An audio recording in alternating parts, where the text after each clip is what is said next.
The job on America's Got Talent, how'd you get that? First was Regis and then Jerry Springer. So I think they just kept getting younger until they got to me.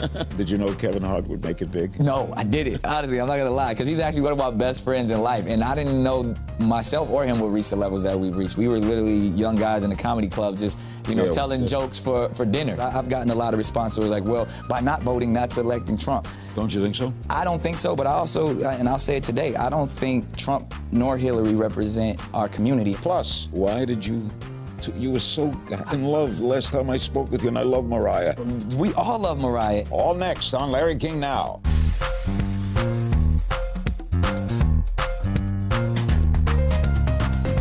Welcome to Larry King Now, our special guest, Nick Cannon. Yes. He wears more hats than I can mention. Actor, host, comedian, producer, director, network head.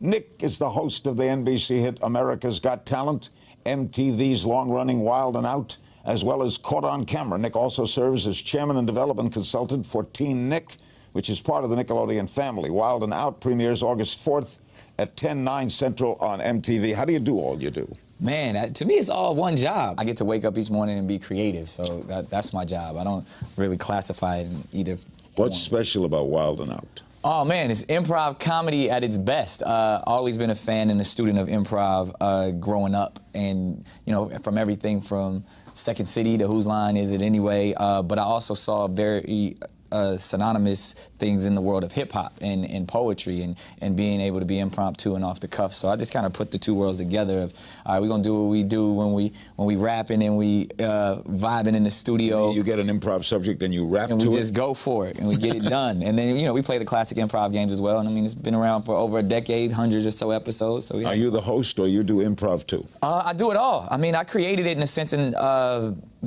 years ago where there was no true form. It's like, yo, let's just go for it. So I would just be talking directly to camera and say, all right, this is the next game we're gonna play. So I kind of like by default became the host, but it's just really a bunch of friends hanging out, and you have everybody from Kevin Hart to Jay Leno has been on the show, and we just have a lot of fun. Did you know Kevin Hart would make it big? No, I didn't. Honestly, I'm not gonna lie, because he's actually one of my best friends in life, and I didn't know myself or him would reach the levels that we've reached. We were literally young guys in a comedy club just, telling jokes for dinner. Where? We everywhere out here, the Comedy Store, the Improv. Where are you from originally? Originally, I'm from San Diego, California. Moved around quite a bit to the East Coast and to North Carolina, but I was born in San Diego. Oh, you are surprised at Kevin's success? I'm pleasantly surprised, because we always had dreams, but I don't think myself or him thought we would reach this level. We just wanted to be the guys well-known comedians. That was really the goal. The job on America's Got Talent, how'd you get that? You know what? I was actually producing some content and had some business with NBC at the time, and they said, "Are you familiar with this show, America's Got Talent?" I was like, "Yeah, I've seen it a couple of times." It's like, "Well, would you ever think about hosting?" I was like, "Not really. Like, I'm, too busy doing films." And, you weren't the first? Well, no. First was Regis and then Jerry Springer. So I think they just kept getting younger until they got to me. Well, I don't remember them. I only know you. Well, thank you. That says a lot. Yeah, but I came in season 3, and then it was like I made a deal. I was like, all right, if you pick up these shows that I'm producing, I'll host this for you. And actually, I had no idea how massive and how big it was going to be. It's unbelievable. So, quite grateful. It's so unbelievable. Tell me about Black Lives Matter. I don't understand why it's even controversial. Yeah. Shouldn't Black Lives Matter? Yeah, I don't know. I don't know why the hashtag and even sometimes the movement is taken in the wrong context of whether it's really a cry for help, ultimately. It's not saying other lives don't matter. Yeah, it's never saying that. I often use the reference of the save the whales. You know what I mean? It's like when we say save the whales, it's not like forget all the other fish. Kill the pelicans. Yeah. It's just, hey, the whales are in danger. We need to help them. Did you say that you will not vote until I what? said, we made a strong statement at the RNC. I said, I ain't voting until Black Lives Matter.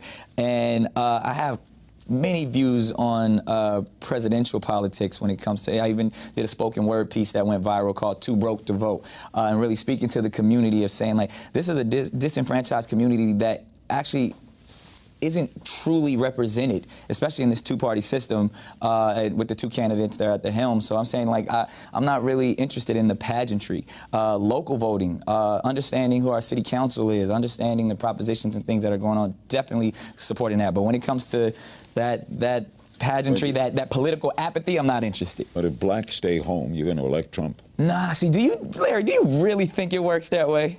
I personally don't feel that, because I've gotten a lot of responses where like, well, by not voting, that's electing Trump. Don't you think so? I don't think so, but I also, and I'll say it today, I don't think Trump nor Hillary represent our community. I mean, as we both know that the president is not constitutionally responsible for communities, and that's where the issue is. The issue falls with whether we want to talk about racism or capitalism. These are the problems. But a president can lead morality-wise. Yeah, that's exactly what they do. That's exactly what they do. And to me, neither candidate. The morality, and not for me. I mean, at this point, because they haven't spoken directly to our community, I don't trust them. I don't feel like they speak to me or the millennial generation in a very sincere way. And I think my sentiments and how I feel is how a lot of people feel. A lot of people are really scared to say it. But, I mean, if we really and as someone who's in these communities daily, we really think by just, every 4 years we run to the post office and check a box and things are going to change. That's not how it happens. So I actually really don't care who the president is, because I feel like I'm waking up every morning to better my community in whatever way possible, because it's going to be some hardships. It has been some hardships, and we're going to continue to push forward regardless of who's in office, because neither party is respecting our vote. And I'm not saying that I'm not going to vote. I'm saying I'm not going to allow you to take my vote for granted. I'm not just going to say. Yeah, convince me that, I should vote for you, because right now I don't believe in either candidate. Our guest is Renaissance man Nick Cannon, who tells it like it is. We'll get his thoughts on the election as well after the break, and who he thinks is going to win. You can have an opinion on that. Gotta have we'll be right back. Back with the talented and very busy Nick Cannon. Wild and Out will premiere August 4th at 10/9 Central on MTV. You play the lead role in Spike Lee's Chirac. Yeah. When Spike was here, he said that the south side of Chicago is more dangerous than Iraq. Yes. You buy that? The statistics do say so. I mean, the amount of lives that we continue to lose to this senseless violence in our own communities is heartbreaking. And again, it's about spreading that message so we can, really invoke change in a real way. And I think a lot of people didn't know, because if you're not a part of that community, and that's why I commend Spike so much, because he displayed a piece of art for people who had no idea the type of violence that was going on. I believe, our community and, the hip-hop culture and everything, they knew how dangerous it was. But when you hear that, you're losing a life every hour, or that, something ridiculous, or there's almost over 100 lives being lost over a holiday weekend, is horrible. And the fact that message is a little bit more well-known and prevalent right now, I could say Spike helped with that. There's a good example of local leadership. Yes, 100%. How do you explain Donald Trump's success? Oh, man, and again, I have a great deal of respect for Donald Trump, but he's a reality star. And it's interesting. It says so much about where we are as a country. But to have someone to have this elitist mentality, who's had it for quite some time, never been apologetic about it at all. There's buildings with his name on the side of it all over this country.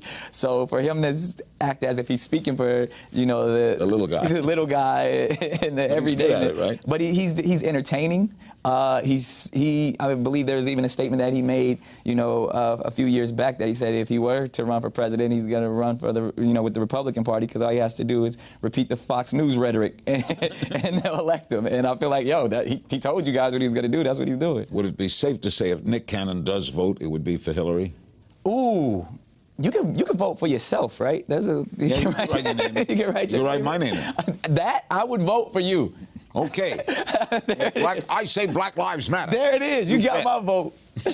We can be on the ticket together, the King Cannon. Give me the King Cannon ticket. My son's name is Cannon, first name. See, there it is. Give me a prediction. Who's going to win the election? Ooh, if I had to predict it, and again, because I'm somewhat of a conspiracy theorist, I'm definitely going to go with Hillary. Because I believe, and like I said, not to get too deep into my conspiracies, but I believe that it was designed for her to be our next president. They just put Trump up there to be like, we got to find somebody worse than Hillary. Let's get the guy who's the host of The Apprentice. Do you think Obama will be remembered well? 100%. Man, I'm so proud of our president and this administration, and I believe, he's caught a lot of flack, because every president does. Sure. But their legacy is always told best once they're out of office. Of course. And he's done some tremendous things over these past 8 years that people are really going to respect and honor. He's also one of the great orators. Yes. Ever. Tremendous. Yeah. Even just on the simplest things, he'll come out and just give you quotes. Rolls up those sleeves. Yeah, so he's going to be remembered like as the best of at least my generation. Switching gears. Yes. You have said you're not afraid of death. That's my number one fear. Really? I embrace it. To not exist. Well, that's to not exist on this earth. I believe in a spiritual realm, and I believe that, you know. You believe you go somewhere? Absolutely. I believe your spirit. I mean, based on what? Quantum particles. Quantum particles. Energy. Energy never dies. We all got to go somewhere. So, and I truly believe that our spirit is everlasting and eternal. You think it's a conscious spirit, though? You think someone's watching you now? Yes, I do. I feel like our energy was birthed by a greater entity, and I definitely, you know, I come from a long line of ministers and pastors, and so, you know, not to be too religious, but I'm extremely spiritual in that sense, to where I believe I hear the voice of God daily that guides me. So that's why, and then because I've had health issues and been in drive-by shootings as a kid and stuff like, so I've brushed with death many times, and you get to a place where it's like you got to be fearless. I mean, and my belief system teaches me to be fearless. So I mean, it's inevitable. It's gonna happen. So you got. Billy Graham told me he's not afraid of death. He just doesn't want to die like in a plane crash. He doesn't want to. I don't want to die in a plane crash. That's the one place I don't want to die. I want a great story. Like if I do die in a plane crash, just like I was trying to save the day. Because Nick Cannon was up there fighting with them. Yes, all of that. Like because you're nothing without your stories, and that's how you leave your legacy. And that's why I believe, you know, the community is so important to me, because I want to make sure that, you know, my presence is felt even when I'm no longer here. So whether that's financially, whether that's through politically, whatever I can do to say, that's how I feel like people live eternally, because of what they did when they were here. More with Nick Cannon right after this. We're back with Nick Cannon. What is Teen Nick? Teen Nick is the teen division and teen network for Nickelodeon. I always tell people I've been a part of Viacom all my life. I got a Viacom tattoo on my back. And you're the president of it? The chairman, but I'll take president too.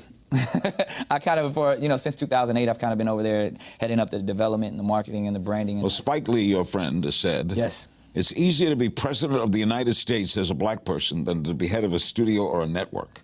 Hey, those are wise words from Dr. How do you like being head of a network? It's fun. I mean, again, at 28, I was the youngest television chairman, and to be able to jump in and take on a corporate job in the space that I've actually was birthed and was allowed to be creative, I kind of fit the job. So we did a lot of cool things. We're continuing to do a lot of cool things. I got an opportunity to create an outstanding philanthropic award show called the Halo Awards for teenagers that are doing amazing things in their community. So it allows me to do so many things and speak to the millennials and the post-millennials. You think we're taking more steps toward more diversity? We're taking the steps. The voices are being heard. Again, I put the charge on a lot of the people that are in the position, not just the studio heads, but even people like myself who are producers who have the ability to create content. We have to step up and demand diversity, and you know, that's nothing new. But as long as we do it, we're the ones. We're the voice. We're the storytellers. How many children do you have? 2 twins, 5 years old. Boy and a girl. Boy and a girl. Rock and roll. Rock and roll. Who is their mother? Mariah Carey is their mother. Now, why did you were so in love the last time I spoke with you, and I love Mariah. We all love Mariah, and she's outstanding. And you know how some of these things are just, they don't work out in the way that you thought they were going to work out. And it was probably best for our family to remain a family first and foremost. Are you friendly? 100%. I mean, we speak every day. You know, we talk about the children's schooling and, you know, their behavior. Are they in L.A.? Right now they're on vacation. You know, they're feeling the sun on a yacht in Europe somewhere, but they'll be back in a couple of days. What's it like having twins? Oh, man, it's a handful. We spend a lot of time in Chuck E. Cheese, but they're all over the place. But they have the most amazing personalities, and I know everyone says this about their children, but I really feel like my kids are geniuses. You get to see them a lot? Absolutely. I mean, it's interesting. I always say it's the time a father gets to spend with his kids when they're not with the mom is called visitation. But that's not the case with me. Like, to me, I'm there every day. How difficult was it for you to have a public breakup? It wasn't that difficult. I mean, it wasn't scandal. It wasn't. Yeah, because it didn't have anything to do that was salacious or there was no bad blood whatsoever. Unfortunately, the thing that became the most difficult was the media just trying to find stuff and fabricate things. But even that didn't bother me because they do that every day. But if that ever starts to actually get into the relationship, that can then become a problem. But, you know, Mariah and I were such on the same page that we almost really laughed at what everyone thought the problem was or the issue was because we were super solid. They're wrong a lot, aren't they? They're wrong the majority of the time. But, you know, it's sad because, you know, perception is reality in our world, and all you need is a big headline. And I was like, just because it's loud doesn't mean it's right. But, you know, you get past it. That's the beauty of, you know, this ADD generation and all of this constant information being thrown at us. They forget about it the next day. Does the talent on America's Got Talent sometimes shock you? Every single episode, I am shocked on America's Got Talent. The producers do a phenomenal job, and Americans come out in droves when we do these auditions, doing so many things, and it's always unique. I mean, you're always going to find an outstanding singer, a remarkable dancer. And some crazy acts. But the crazies are the ones that I love. You know, we got a 90-year-old stripper that's, I'll hit the golden buzzer on because, like, who would have thought that would ever come through? But we see something different every year. Nick will answer your questions in our final segment, plus a little game of If You Only Knew. We'll be right back. Uh-oh. We're back with Nick Cannon. He's done a lot of things. Wild and Out will premiere August 4th at 10, 9 Central on MTV. We can play a little game of If You Only Knew. I just throw some questions. Some improv. Let's do it, Larry. Who was your childhood celebrity crush? Mariah Carey. Secret talent? I can take my thumb off. See that? Oh, no. I'm Jewish. Don't do that. Who would you trade places with for a day? Ooh. Living?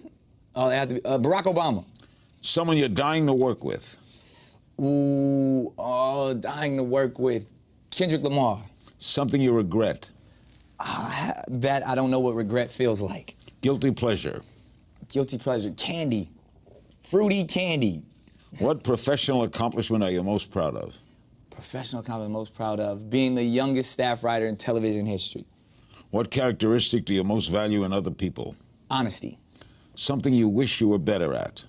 The piccolo. Whoa. Of all your gigs, I always wanted to try. Maybe the flute. Of all your gigs, which is the hardest? Ooh, stand-up comedy. Best piece of advice you ever received? Take no one's advice. Something you long believed to be true and realized wasn't?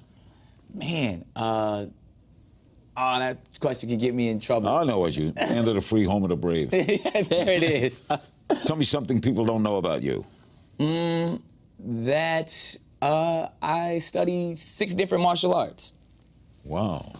So you could kill someone. I mean... you could kill someone with your hands. I've been training since I was about 5 years old. You could kill someone with your hands. You could. Don't laugh. You could kill... I mean, I'm nice with mine, Larry. Okay. We have some social media questions for you, naturally. Let's get to it. At Track Hockey tweets, who's your favorite judge on America's Got Talent? Ooh.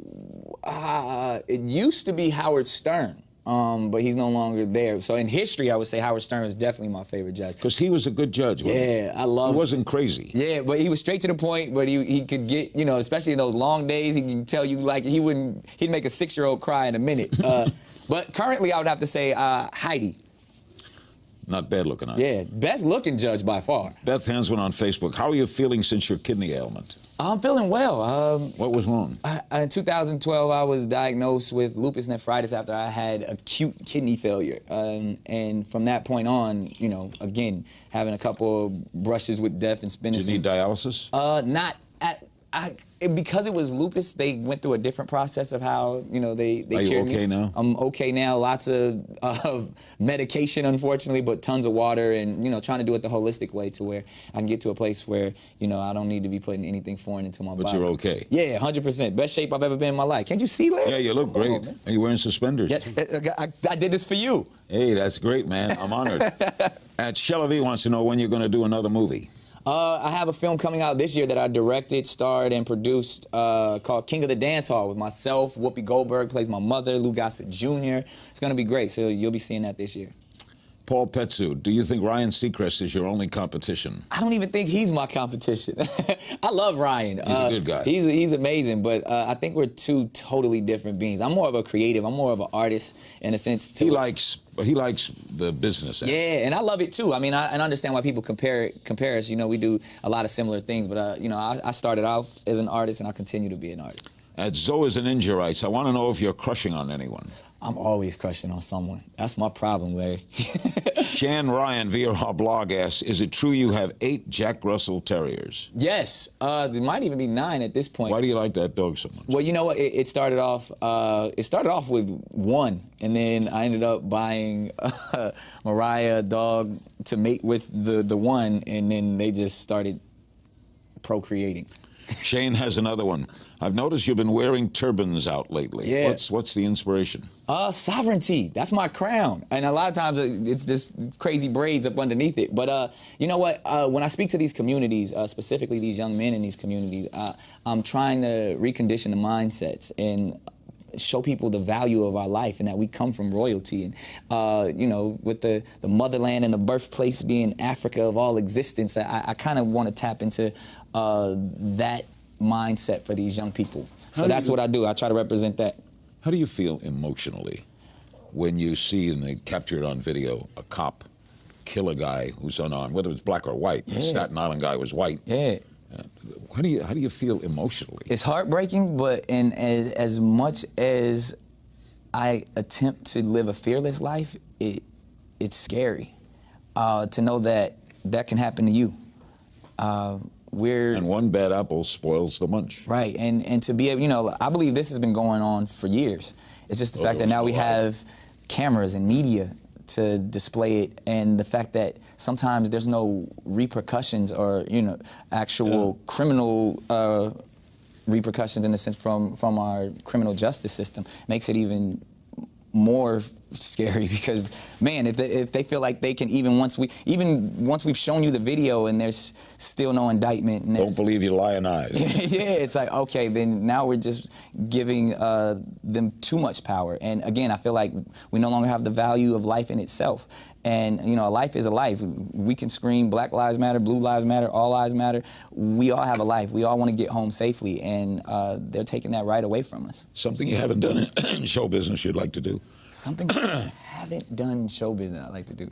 My goal, and I'm doing this, is to make an African epic. You know, I got on my soapbox. Like Roots? No, the opposite of Roots, Larry. I actually got on my soapbox recently and said I'm tired of seeing slave movies. I feel like that's something that's constantly perpetuated and pushed forward, and it's like, okay, we get it. And I you know, to me personally, I like to receive my history from books. I don't really want to see actors acting it out in studios, profiting off of, you know, the bloodshed of slavery. But it's good to be reminded. Is it though? So, to your point, Holocaust standpoint, yes. Right. You know, and I feel like they don't oversaturate Hollywood with Holocaust films. You do some really solid, like, I'm a huge fan of Roots. I'm not that big a fan of Roots Part 4. You know what I mean? Like, I don't need to keep seeing the same story over, but as a content creator. So you want to do a black epic of... African epic. Historical. We love Game of Thrones. We love 300. Why not? There's some great African warriors of our ancestors, from Thutmose to Nefertiti, to these things that can be told in a way and can bring as much attention and a huge audience as any of these other comic book films and these epics that are being portrayed by characters that aren't really represented from our community. So that's my goal. I'm going to step out and I'm going to make a $200 million African epic, and everybody's going to love it. Nick, you're the best. You're the best. Nick Cannon, thank him for being here. Wild and Out premieres August 4th at 10, 9 Central on MTV. As always, you can find me on Twitter at King's Things. I'll see you next time.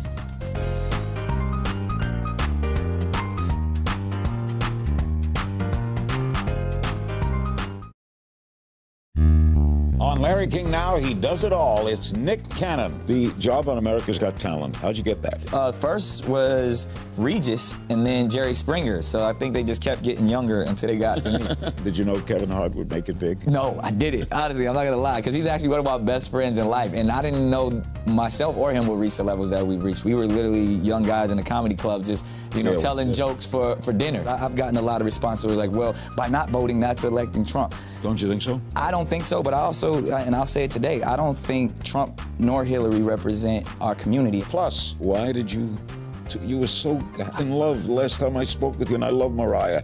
We all love Mariah. All next on Larry King Now.